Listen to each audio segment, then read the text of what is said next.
Y'all see that? Y'all see that? Hispanic meat market. Y'all see who going in there? Hispanic women. Y'all see that? They got fresh fruits and vegetables in this community for their women to be able to shop.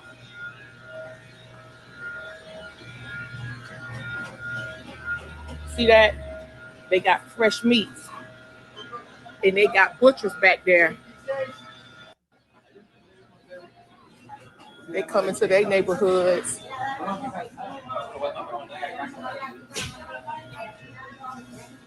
Listen, y'all really don't want to talk about it. Y'all see how they women able to rest in their femininity?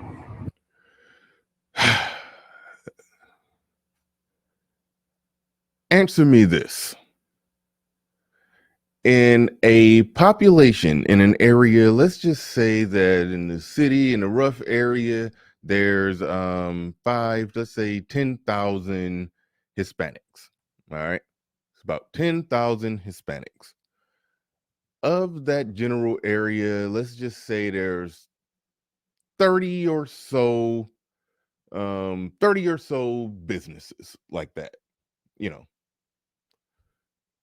family businesses. People build businesses. They have their, their relatives working in there, the wife, the daughter, the cousins, the aunties, them uncles, everybody in there working together. That is a good thing. That is a beautiful thing. Not taking nothing away from that. That is wonderful. We need more of that in the Black community. But of the 5,000 women that live in that general area, they the capitalist nature of the way that America is set up, the people that are benefiting from that are the people who are directly connected to the people who own it, and the people who are directly connected to the people who own it. Just like how you saw women in there, you didn't see them on a patio sipping lemonade. You saw them in there cooking and preparing the food. You saw them in there working. All the other women in the community don't get to rest in their femininity because there's a Hispanic meat market. No, they get to go in there and buy some meat just like they would go to Walmart and buy some meat. The only thing is they go into this Hispanic meat market and paying more for some meat, which is wonderful in the name of community. But what does that have to do with how the woman who goes in there and she buys some chicken leg quarters for a higher price in most cases?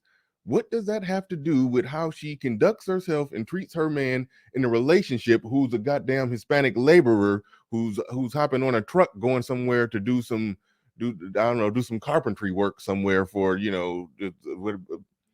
relatively basic wages? What does that have to do with how she's going to conduct herself in a relationship with this man that she's actually with? That's why I say resting in your femininity is a buzzword, something to just basically say there aren't enough Black male owned businesses to where the overall collective group of Black women are justified in acting out of pocket. Whereas the fact of the matter, and I'll pull up the data and prove this, the amount of Hispanic owned businesses, if you took all of them, well, I'll just start with Black. And this is a very sad stat.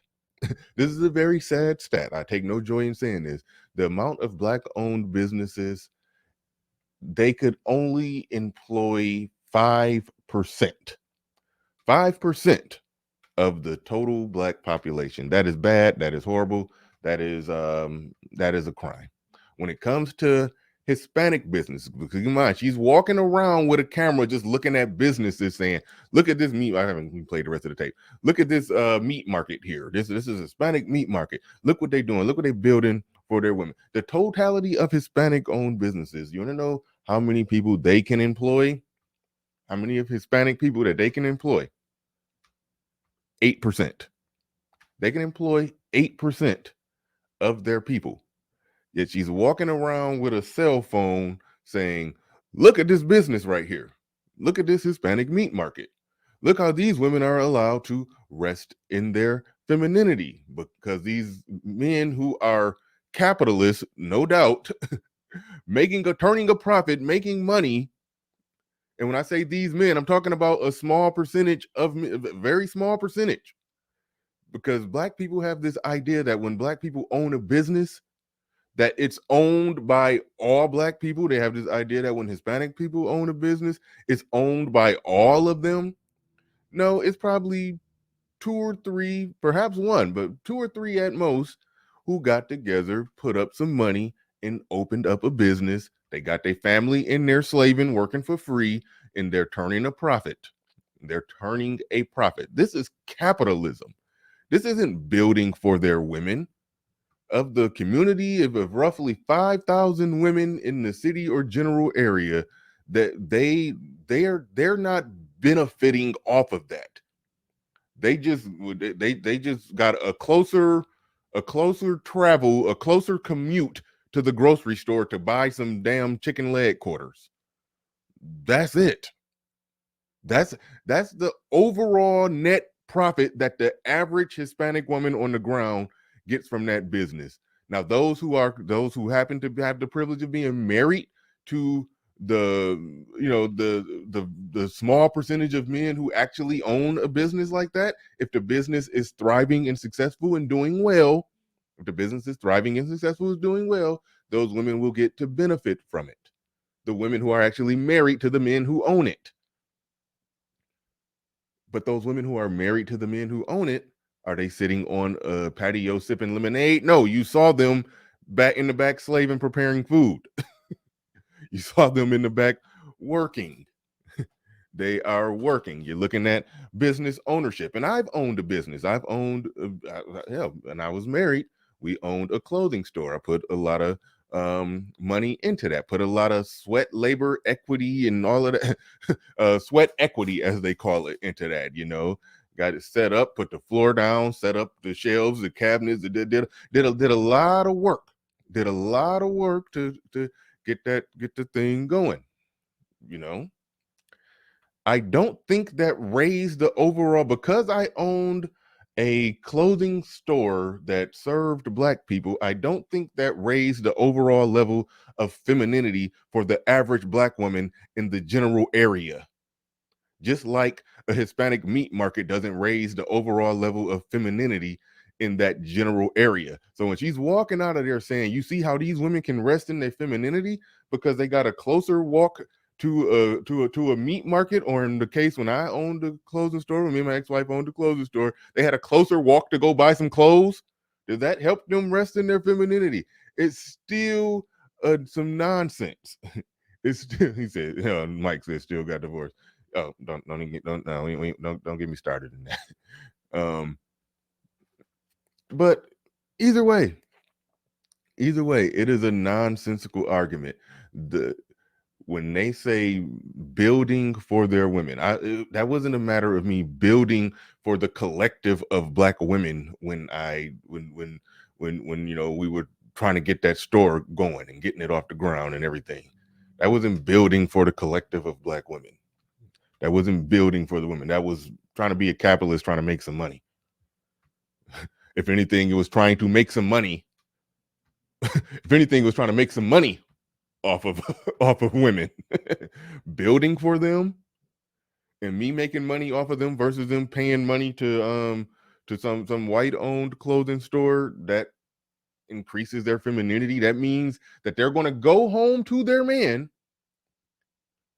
They're going to go home to their man and act a little more decent in their relationships and their interactions with him, because the clothes that they bought them from a black man that day. Like that's the logical flaw in that whole argument. And Christian Hutchinson just summed up what I said right there. Thank you, Christian. He says, I was building for my woman. Exactly. Christian owns a bunch of properties. When he's buying these houses, he's renting them out. He's I don't think he's in the business of fixing them up and selling them. But some people flip houses. When you're doing that, or when you're buying houses, if you fix them up a little bit so you can rent them out and charge a certain price in the rent, you're not doing that for the community. You're not doing that to provide better housing for for the women of your community. No, no, no. You're doing that because you're a capitalist trying to make some money in this whole American system. That's the only thing you're concerned about there. That's the only thing you're concerned about there. Now, if a young couple just got married, is renting out a nice little place from you, okay, then that's cool, that's cool. But if they don't pay their rent, we know Christian will run their ass out of there. I already told the story, played the clips of when he put a single mother out on the streets. That's in my shorts. When you had to go over. Christian be over there going Suge Knight with a baseball bat on him.